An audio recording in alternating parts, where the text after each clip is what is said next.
Hi guys, welcome to a brand new session of current affairs. आज की तारीख है 30 जुलाई 2021। हमारे दो चैनल्स हैं, पिनाकल और फ्रंटियर आईएएस। और अगर अभी तक आपने इन चैनल्स को सब्सक्राइब नहीं किया है तो सब्सक्राइब करना बिल्कुल ना भूलिएगा। साथ ही साथ इस बेल आइकन को जरूर प्रेस करना है ताकि हमारी आने वाली हर वीडियो की नोटिफिकेशन आपको मिल सके। हमारी दो वेबसाइट्स हैं, sscglpinaco.com और baljeedhaka.com। इन दोनों को विजिट करना बिल्कुल ना भूलिएगा। और ये सेशन दोनों चैनल्स पर सुबह 4 बजे अवेलेबल हो जाता है। साथ ही साथ for daily videos, PDF and monthly magazine आप हमारे टेलीग्राम हैंडल्स फ्रंटियर आईएएस और एसएससीजीएल पिनाकल ऑनलाइन को ज्वाइन जरूर करें।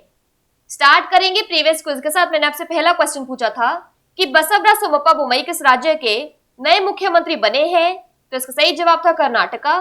और दूसरा क्वेश्चन पूछा था कि किस राज्य का हड़प्पा शहर धोलावीरा को यूनेस्को की विश्व विरासत सूची में शामिल किया गया है, तो इसका सही जवाब था गुजरात।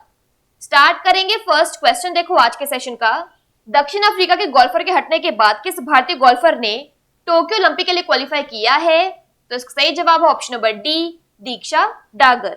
तो दक्षिण अफ्रीका के पाउला रेटो के हटने के बाद भारतीय गोल्फर दीक्षा डागर ने टोक्यो ओलंपिक 2020 के लिए क्वालिफाई कर लिया है।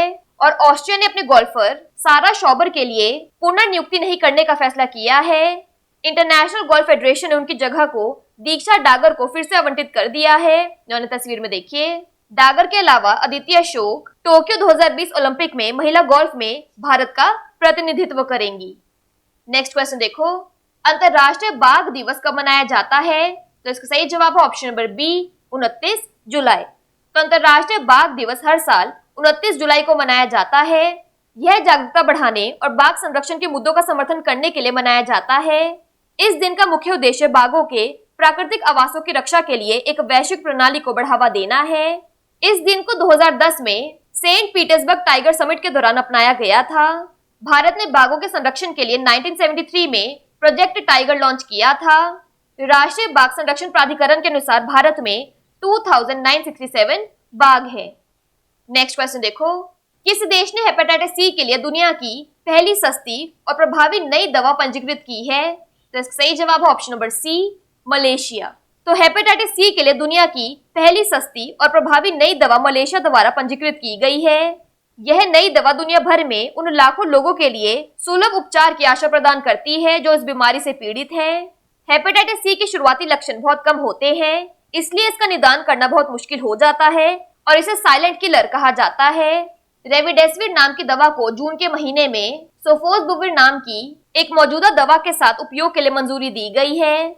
मलेशिया सरकार ने दवा विकसित करने के लिए उपेक्षित रोग पहल यानी drugs for neglected diseases initiative DNDI के लिए दवाओं के साथ भागीदारी करने के 5 साल बाद यह मंजूरी दी। यहाँ पर एक क्विक रिवीजन की बात करें तो वर्ल्ड हेपेटाइटिस डे हर साल 28 जुलाई को मनाया जाता है। इस वर्ष की थीम है हेपेटाइटिस कांट वेट। बात करें यहाँ पर मलेशिया की तो इसकी कैपिटल है कुआलालंपुर, करेंसी है मलेशियन रिंगेट। नेक्स्ट क्वेश्चन देखो, प्रधानमंत्री नरेंद्र मोदी ने 29 जुलाई को किस योजना नीति की पहली वर्षगांठ को चिन्हित करने के लिए शिक्षा क्षेत्र में कई पहल शुरू की है, तो इसका सही जवाब है ऑप्शन नंबर बी, राष्ट्रीय शिक्षा नीति। तो प्रधानमंत्री नरेंद्र मोदी ने राष्ट्रीय शिक्षा नीति NEP 2020 की पहली वर्षगांठ को चिन्हित करने के लिए शिक्षा क्षेत्र में कई महत्वपूर्ण पहल शुरू की है। उन्होंने academic bank of credit launch किया जो उच्च शिक्षा में छात्रों के लिए कई प्रवेश और निकास विकल्प प्रदान करेगा। इसके अलावा क्षेत्रीय भाषाओं में प्रथम वर्ष के इंजीनियरिंग कार्यक्रम और उच्च शिक्षा के अंतर्राष्ट्रीयकरण के लिए दिशा निर्देश भी जारी किए गए। माध्यमिक स्तर पर एक विषय के रूप में भारतीय सांकेतिक भाषा और निष्ठा 2.0 जो राष्ट्रीय शैक्षिक अनुसंधान और प्रशिक्षण परिषद NCERT द्वारा डिजाइन किए गए शिक्षक प्रशिक्षक कार्यक्रम को भी जारी किया गया। आयोजन के दौरान राष्ट्रीय डिजिटल शिक्षा वास्तुकला यानी national digital education architecture NDEAR और राष्ट्रीय शिक्षा प्रौद्योगिकी फोरम NETF भी लॉन्च किए गए।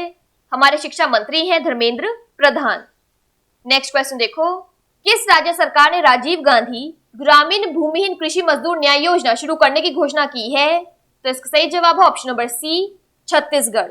तो छत्तीसगढ़ सरकार द्वारा राजीव गांधी ग्रामीण भूमिहीन कृषि मजदूर न्याय योजना शुरू की जाएगी। जिसके तहत जिन परिवारों के पास कृषि भूमि नहीं है और वे ग्रामीण क्षेत्रों में कृषि श्रम या मनरेगा के काम पर निर्भर हैं, उन्हें प्रति वर्ष 6,000 रुपए की वित्तीय सहायता प्रदान की जाएगी। अनुपूरक बजट यानी सप्लीमेंट्री बजट में किए गए 200 करोड़ रुपए के प्रावधान के साथ चालू वित्तीय वर्ष से यह योजना लागू की जाएगी। बात करें यहाँ पर छत्तीसगढ़ की, तो इसके फेमस डैम्स में आता है Mini Mata Bango dam, Hasdeo river. Thermal power plants में आता है Korba super thermal power plant और Sipat thermal power plant. Tiger reserves में आता है Achanakmar tiger reserve, Udanti Sitanadi tiger reserve और इंदिरावती टाइगर रिजर्व। छत्तीसगढ़ की कैपिटल है रायपुर, गवर्नर है अनुसुईया उइके, चीफ मिनिस्टर है भूपेश बाघेल। नेक्स्ट क्वेश्चन देखो, किस राज्य केंद्र शासित प्रदेश ने मुगल उद्यानों शालीमार और निषाद गार्डन की बहाली और संरक्षण के लिए JSW फाउंडेशन के साथ एक समझौता ज्ञापन पर हस्ताक्षर किए हैं? तो इसका सही जवाब है ऑप्शन नंबर सी, जम्मू और कश्मीर। तो जम्मू कश्मीर सरकार ने कश्मीर घाटी में शालीमार और निषाद गार्डन के प्रसिद्ध मुगल उद्यानों की बहाली और संरक्षण के लिए JSW समूह की एक सामाजिक विकास शाखा JSW फाउंडेशन के साथ एक समझौता ज्ञापन पर हस्ताक्षर किए हैं। JSW फाउंडेशन अपने कॉर्पोरेट सोशल रिस्पॉन्सिबिलिटी CSR के तहत 2 विरासत उद्यानों को संरक्षित करने में वित्तीय और तकनीकी रूप से जम्मू कश्मीर की सहायता और समर्थन करेगा। निषाद बाग कश्मीर घाटी का सबसे बड़ा मुगल बाग है। निषाद बाग शब्द उर्दू भाषा का शब्द है जिसका अर्थ खुशियों का बगीचा है। बात करें यहाँ पर जम्मू और कश्मीर की, तो इसके लेफ्टिनेंट गवर्नर है मनोज सिन्हा, लद्दाख के लेफ्टिनेंट गवर्नर है RK माथुर। नेक्स्ट क्वेश्चन देखो, किस देश की भारोत्तोलक पोलिना गुरेवा ने रजत पदक जीता, जो उस देश के लिए पहला ओलंपिक पदक है? तो इसका सही जवाब है ऑप्शन नंबर सी, तुर्कमेनिस्तान। तो कम आबादी वाले देश तुर्कमेनिस्तान ने ओलंपिक में अपना पहला पदक जीता। भारोत्तोलक पोलिना गुरेवा ने टोक्यो खेलों में रजत पदक हासिल किया। यह तस्वीर में देखिए, गुरेवा ने कुल 217 किलोग्राम का भार उठाकर जापान की मिकिको अंदो 214 किलोग्राम को पछाड़ा।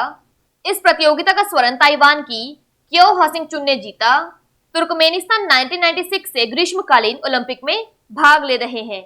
बात करें यहाँ पर तुर्कमेनिस्तान की, तो इसकी कैपिटल है आशगाबाद, करेंसी है मन्नत। नेक्स्ट क्वेश्चन देखो, नासा के हुबल स्पेस टेलीस्कोप ने किस ग्रह के चंद्रमा गैनीमेड पर जल वाष्प का पहला प्रमाण पाया है? तो इसका सही जवाब है ऑप्शन नंबर बी, बृहस्पतिवार यानी जुपिटर। तो एस्ट्रोनॉमर्स ने पहली बार बृहस्पति के चंद्रमा गैनीमेड के वातावरण में जल वाष्प यानी वाटर वेपर के प्रमाण पाए हैं, जिससे संभावना को बल मिलता है कि पृथ्वी के सबसे बड़े चंद्रमा पर जीवन की उपस्थिति हो सकती है। यह तस्वीर में देखिए, पिछले शोध ने साक्ष्य पेश किए थे कि गैनीमेड में पृथ्वी के सभी महासागरों की तुलना में अधिक पानी है। हालांकि वहां का तापमान इतना ठंडा होता है कि सतह पर पानी जम जाता है। वर्तमान में नासा का जूनो मिशन गैनीमेड पर करीब से नजर रख रहा है और हाल ही में बर्फीले चंद्रमा की नई इमेजरी जारी की गई है। नेक्स्ट क्वेश्चन देखो, भारतीय खेल सम्मान यानी इंडियन स्पोर्ट्स अवार्ड्स में 2019 के लिए सर्वश्रेष्ठ दिव्यांग खिलाड़ी किसे चुना गया है? तो इसका सही जवाब है ऑप्शन नंबर सी, प्रमोद भगत। तो विश्व के नंबर 1 पैरा बैडमिंटन खिलाड़ी प्रमोद भगत को शनिवार को भारतीय खेल सम्मान यानी इंडियन स्पोर्ट्स अवार्ड 2019 में वर्ष का सर्वश्रेष्ठ दिव्यांग खिलाड़ी चुना गया। घोषणा में देरी कोविड-19 महामारी के कारण हुई थी। यानी तस्वीर में देखिए, इस साल दुबई पैरा बैडमिंटन टूर्नामेंट में 2 स्वर्ण पदक और 1 कांस्य पदक जीतने वाले भगत 24 अगस्त से टोक्यो में शुरू होने वाले पैरालंपिक में एकल और मिश्रित युगल स्पर्धाओं में भाग लेंगे। नेक्स्ट क्वेश्चन देखो, दिल्ली पुलिस के आयुक्त के रूप में किसे नियुक्त किया गया है? तो इसका सही जवाब है option number C, Rakesh Asthana. तो भारतीय पुलिस सेवा IPS के गुजरात कैडर के वरिष्ठ अधिकारी राकेश अस्थाना ने दिल्ली के पुलिस आयुक्त का पदभार संभाल लिया। अस्थाना को उनकी सेवानिवृत्ति से 4 दिन पहले यह पदभार दिया गया है। उन्हें तस्वीर में देखिए, 1984 बैच के IPS अधिकारी अस्थाना अब 31 जुलाई 2022 तक दिल्ली पुलिस के आयुक्त होंगे। अस्थाना इससे पहले केंद्रीय अन्वेषण ब्यूरो CBI के विशेष निदेशक के तौर पर सेवा दे चुके हैं। बात कर लेते हैं आज के सेशन के क्विक समरी की। तो साउथ अफ्रीका की गोल्फर के हटने के बाद इंडियन गोल्फर दीक्षा डागर ने टोक्यो ओलंपिक के लिए क्वालिफाई कर लिया है। इंटरनेशनल टाइगर डे 29 जुलाई को मनाया जाता है। वर्ल्ड का पहला hepatitis C affordable and effective drug को मलेशिया ने पंजीकृत करवाया है। 29 जुलाई को नेशनल एजुकेशन पॉलिसी के फर्स्ट एनिवर्सरी पर PM मोदी ने मल्टीपल इनिशिएटिव्स को शुरू किया है। राजीव गांधी ग्रामीण भूमिहीन कृषि मजदूर न्याय योजना छत्तीसगढ़ में शुरू की गई है। मुगल गार्डन्स, शालीमार और निषाद गार्डन के लिए जम्मू कश्मीर ने JSW फाउंडेशन के साथ एक MOU साइन किया है। पॉलिना गुरेवा ने सिल्वर मेडल हासिल किया। यह तुर्कमेनिस्तान का फर्स्ट एवर ओलंपिक मेडल है। नासा के हुबल स्पेस टेलीस्कोप ने जुपिटर के मून गैनीमेड पर वाटर वेपर के एविडेंस पाए हैं। इंडियन स्पोर्ट्स ऑनर में 2019 के लिए differently abled sportsman of the year बन गए हैं प्रमोद भगत और commissioner of the Delhi police बन गए हैं राकेश अस्थाना। बात कर लेते हैं आज के सेशन के क्विज फॉर द डे की। आपका पहला क्वेश्चन है, अंतरराष्ट्रीय बाघ दिवस कब मनाया जाता है? और आपका दूसरा क्वेश्चन है, किस देश की भारोत्तोलक पॉलिना गुरेवा ने रजत पदक जीता, जो उस देश के लिए पहला ओलंपिक पदक है? इन दोनों क्वेश्चंस का आंसर आपको नीचे कमेंट सेक्शन में जरूर करना है। और अगर अभी तक आपने हमारे चैनल्स को सब्सक्राइब नहीं किया है तो सब्सक्राइब करना बिल्कुल ना भूलिएगा। साथ ही साथ इस बेल आइकन को जरूर प्रेस करना है ताकि हमारी आने वाली हर वीडियो की नोटिफिकेशन आपको मिल सके। हमारी दोनों वेबसाइट्स और टेलीग्राम हैंडल्स को ज्वाइन जरूर करना है। Thank you so much.